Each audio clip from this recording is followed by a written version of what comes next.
nadzor pomanjkljiv, tudi kadrovska podhranjenost seveda prispeva k temu. Ampak se ne bom izgovarjal na pretekle mandate, mislim, da ste se tega že dovolj naposlušali drugje. Tako da bi vam najprej predstavil nekaj naših aktivnosti glede teh problemov in pa naših rešitev, potem pa, če boste imeli še kakšno vprašanje, pa seveda bom odgovarjal. Zdaj najprej blato. Ravnanje z blatom iz komunalnih čistilnih naprav je bilo do sedaj in še vedno je tržna dejavnost. In vse je lepo teklo, kot vemo, dokler se je to blato lahko izvažalo v tujino, predvsem na Madžarsko. Vsi smo bili zadovoljni, tako tista podjetja, ki so imela posel, kot upravljavci čistilnih naprav, ker je bilo to poceni, ker jim ni bilo potrebno izvajati investicij v sušenje, v kompostiranje, v mogoče monosežigalnice za blato in tako naprej. Zadovoljni so bili seveda tudi župani, ker ni bilo potrebno dvigovati položnic in posledično smo bili zadovoljni tudi občani. Zdaj pa se je pač zgodilo, kar se je zgodilo, da se nam meje zapirajo in vsi tisti, ki so bili do zdaj zadovoljni, seveda gledajo na naše ministrstvo oziroma na državo naj ukrepa. To izhaja tudi iz tega, da smo dali nekak signal že z sprejemom interventnega zakona glede odpadne embalaže, da v takšnih primerih seveda se lahko računa na proračun, da bo pokril te ukrepe. Jaz do zdaj namenoma nisem glede rešitev več povedal in tudi danes glede rešitev države ne bom več povedal. Lahko povem pa to, da tudi če bo na koncu, pa mislim, da ne bo potrebno, če bo potrebna intervencija države, teh stroškov proračun ne bo kril. Moram reči, da nekateri, ki se z blatom ukvarjajo, pa so pokazali izredno aktivnost in mi jih seveda suportiramo tako s tem, da so naši organi zelo odzivni, kot tudi s svetovanjem. In jaz pričakujem in verjamem, da za letos bo rešitev jasna, tudi z našo pomočjo seveda. Skozi te pogovore smo ugotovili, da v resnici za letos govorimo nekje o 30 do 40 tisoč tonah tega odpadnega blata. Za naprej je pa enako kot za vse, tudi za blato pomembno, da se nehamo zanašati na tujino. Ker pomeni, da bo treba v Sloveniji postaviti sistem ravnanja z odpadnim blatom in to že s prihajajočim letom. Drugače bomo vsakič, ko se nekaj takšnega v soseski zgodi, se nam bo cel sistem zatresel in bomo iskali interventne ukrepe in sistem ne bo deloval. Za zdaj pa mislim, da letos pričakujem, da te rešitve, ki se nakazujejo, po mojih informacijah, da bodo zadostne, da tega problema za zdaj, za letos ne bo. Potem bi šel pa na odpadno embalažo in pa samim ravnanjem z odpadki. Mogoče najprej malo širše, pa malo zgodovine. Podobno kot pri blatu so se nam težave začele kopičiti s tem, ko je najprej Kitajska rekla, da se ne bo več s tem ukvarjala, potem ostale azijske države. Posledično so se začele meje zapirati za naše odpadke in pa seveda naraščale so cene tega izvoza. Kot drugo, mislim po mojem mnenju, da smo v preteklosti napačno oziroma nepopolno prenesli razširjeno proizvajalčevo odgovornost v naš pravni red. Kje je glavna napaka po mojem mnenju in to napako sedaj z spremembo ZVO-ja tudi odpravljamo. Glavna napaka pri prenosu proizvajalčeve razširjene odgovornosti je v tem, da smo jo samo polovično prenesli. Mi smo rekli, da tisti proizvajalci, ki so v sheme vključeni, le finančno odgovarjajo za recimo embalažo, ko ta postane odpadek, ne pa organizacijsko. Organizacijo pa smo prepustili družbam, ki seveda prosto delujejo na trgu. Za njih je, kot za vse družbe, jasno, da sledijo temu, za kar so ustanovljene, torej ustvarjanju dobička, in zaradi tega imamo danes ogromno težav. Sprememba sistemska, ki je zdaj predlagana, ta trenutek je še v javni obravnavi in v medresorskem usklajevanju. Torej ZVO-1K, ki ga bomo predlagali, bo vse skupaj 2 meseca v javni obravnavi. ker vem, da se nam očita, da je samo 14 dni, enkrat je že bil en mesec, zdaj smo pa še podaljšali za 14 dni, tako da bo vse skupaj 2 meseca v javni obravnavi. Ta naša sistemska sprememba bo povzročila to, oziroma rešitev je, da bodo proizvajalci odgovorni tudi organizacijsko in da bodo odgovorni za vso embalažo na slovenskem trgu. Torej to je tisto, kar nam je tudi upravno sodišče očitalo, da ni podlage v zakonu o varstvu okolja, to zdaj vnašamo. Tako da bo sistem poskrbel za to, da bo poskrbljeno za vso embalažo in pa da bodo organizacijsko za njo poskrbeli proizvajalci in ne več zdajšnje družbe. Zaradi tega tudi pričakujem, da bo zaradi raznih finančnih interesov kar nekaj napadov na ta zakon, ampak sem prepričan, da dobro ureja to področje in da ga je potrebno sprejeti. Zdaj, če bomo želeli, da nov sistem zares dobro dela, se je pa treba zavedati, da moramo izboljšati tudi nadzor in pa informacije o embalaži, kar pomeni, da bo treba narediti nov sistem informacijski, da bo potrebno nadzor ukrepiti. Posledično tudi v zakonu predlagamo povišanje oziroma dodatne zaposlitve nekje okrog 20 ljudi, ampak to je še vedno manjši strošek kot to, da mi vsako leto, če tega ne bomo sprejeli, mečemo milijone iz proračuna za to, da interventno ukrepamo. Ko bo ta zakon sprejet, pričakujem, da bo vrsta težav, ki jih zdaj imamo, odpravljenih. Zdaj pa zdajšnjo situacijo.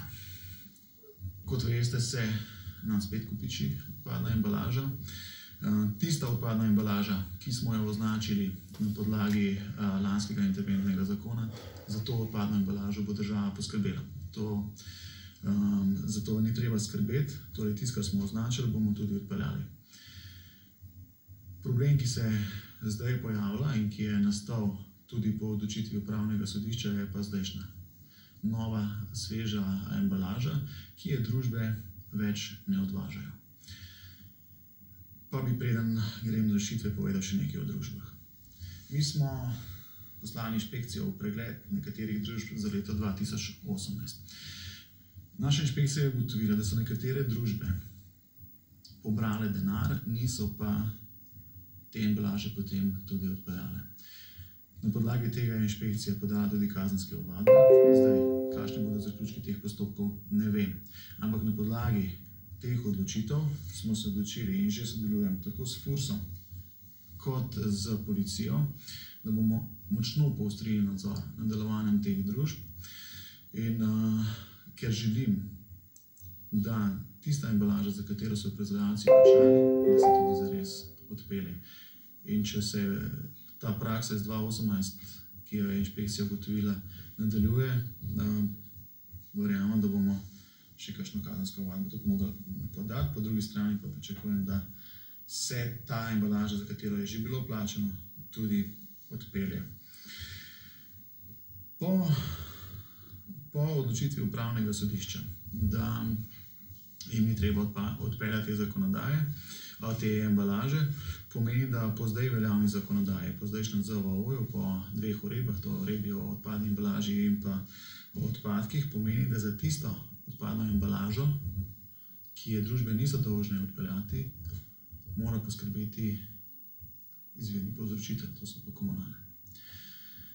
In zaradi tega tudi razumem poziv zbornice, da jim pripravo interventnega zakona, da te stroške krije proračun.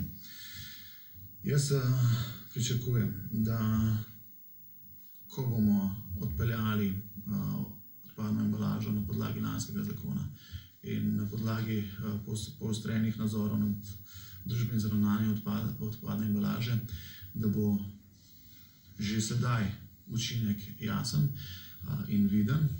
Takoj, ko bo pa zavoj enak sprejet, upam, da že v tem sklicu parlamenta, namreč takoj po zaključenem medresorskem usklajevanju bomo mi zakon poslali na vlado in potem tudi v parlament, ker gre za prenos direktiv. In ko bo ta zakon prejel bo to tudi sistemska rešitev, zakonodajna. Kar pa nas še čaka, je pa to, da se začnemo zares zavedati, da dokler mi sami sistema ravnanja z odpadki nimamo postavljenega doma, da bomo vedno gledali takšne kupe in da bomo vedno metali proračunski denar v interventne ukrepe. Zato menim, da je nujno potrebno tudi, da postavimo en ali več objektov za termično obdelavo, kar naš zakon predvideva je seveda, in ko bodo te učinki vidni, mi bomo zmanjšali količino odpadkov, ampak na koncu pridemo vseeno do odpadkov. Za te odpadke, če jih ne želimo odlagati, moramo poskrbeti doma in če ne želimo biti odvisni od tujine. Tako da to bo, po mojem mnenju, moral biti nujen naslednji ukrep. Kako in kam ga bomo umestili, bo pa tudi moralo kmalu postati jasno.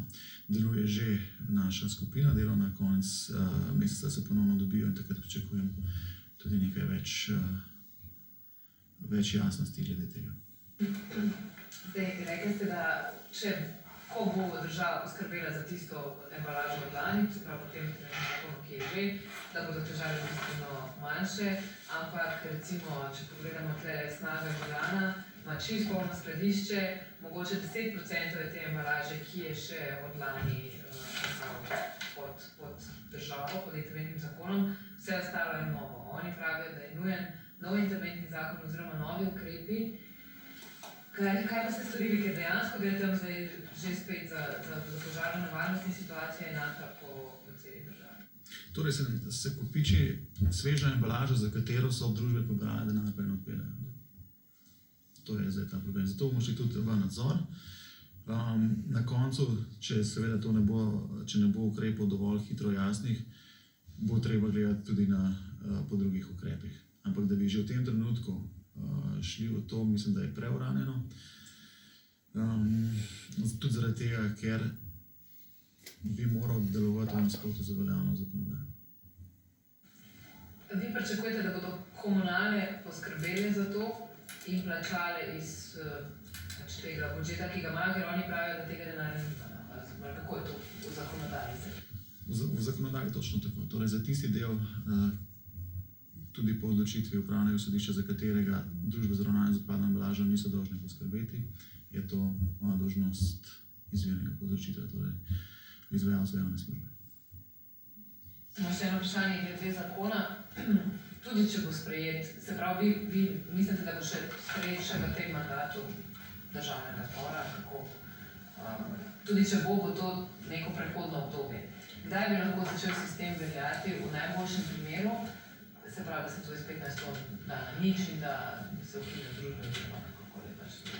Torej sam sistem v popolnosti bo začel po našem predlogu delovati z letom 2023. Del tega, torej to, da so odgovorni za vso embalažo, pa takoj. Takoj? Po sprejetju zakona. Torej letos, če bo zakon potrjen. Kdo bi bil po tej novi rešitvi odgovoren, recimo za embalažo, ki je uvožena iz tujine, ne vem, spletna trgovina? Torej, nova rešitev je takšna, kot je bila mišljena tudi že sedaj. V deležu si odgovoren potem za vso embalažo na našem trgu. Mogoče lahko poveste malo bolj natančno, kaj to pomeni, da bodo organizacijsko odgovorni? Lahko.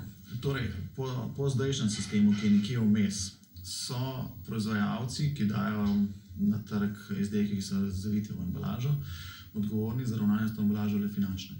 Kar pomeni, da sklenejo pogodbo za družbo, ki ravna s to embalažo in potem to ni več njihova skrb. Po novem pa bodo proizvajalci morali ustanoviti organizacije, ki bodo tudi organizacijsko poskrbele, da se za to embalažo poskrbi, ko ta embalaža postane odpadek. To bo ta glavna razlika. Torej se ne bodo mogli izgovarjati, da so svoje upravili s tem, ko so plačali za to, ampak bo tudi organizacijska njihova odgovornost, da se za njo poskrbi. S tem, ko to uvedemo, poskrbimo tudi zato, ker je tudi naš cilj, da zmanjšamo količino odpadkov, namreč takšnim organizacijam bo seveda v interesu, da to embalažo dajo v reciklažo, ker je to za njih dohodek in bo potem manjši strošek za proizvajalca za ravnanje z odpadno embalažo. Ampak na komunalni zbornici oziroma na komunalah pravijo 65 tisoč ton, smo si prav zapomnili, bo letos embalaže, ki ne bo odpeljana v najslabšem primeru, če bodo torej res odpeljali samo pol. 65.000 ton so računali je 8,7 milijona evrov, ki oni tega denarja nimajo, nekako pričakuje ta denar od vas. Koliko od tega, recimo, kakšen delež vi pričakujete, da bi se lahko s temi inšpekcijami, nadzorom nad projekti rešilo, odpeljalo, ker najbolj vsega vseeno ne? Vsega vseeno ne, mislim pa, da bo ta procent višji od 50%, ampak bomo videli, kaj bo ta nadzor pokazal. Potem pa je seveda vprašanje, kdo bo plačal tisto ostalo embalažo.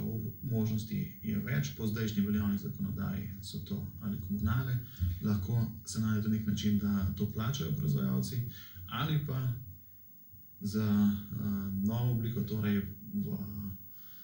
z rešitvijo, ki ni v skladu z zdajšnjo veljavno zakonodajo, da to prevzame proračun. Tako kot smo v preteklosti reševali zateklo stanje z interventnim zakonom. Zdaj, glede na to, da še za leto 2018, oziroma tisto, kar se naročilo do konca leta 2018, še vedno, zdaj so v bistvu, ja, ne zadnji razpis, so bili še za 2018, ne? Za 2019, a ste že objavili razpis, oziroma kdaj ga boste? Tako je, razpis je že objavljen in se bo zaključil konec meseca. Kdaj pa mislite, da bi lahko potem odpeljali vsaj en delež, recimo s tem, kar ste rekli, da bi prisilili troje v s temi nadzori inšpekcijami? Ja, ne pa pričakujem, da bomo takoj po zaključenem javnem razpisu mi odpeljali svojo embalažo. To bo že razbremenitev za druge, pa težko rečem.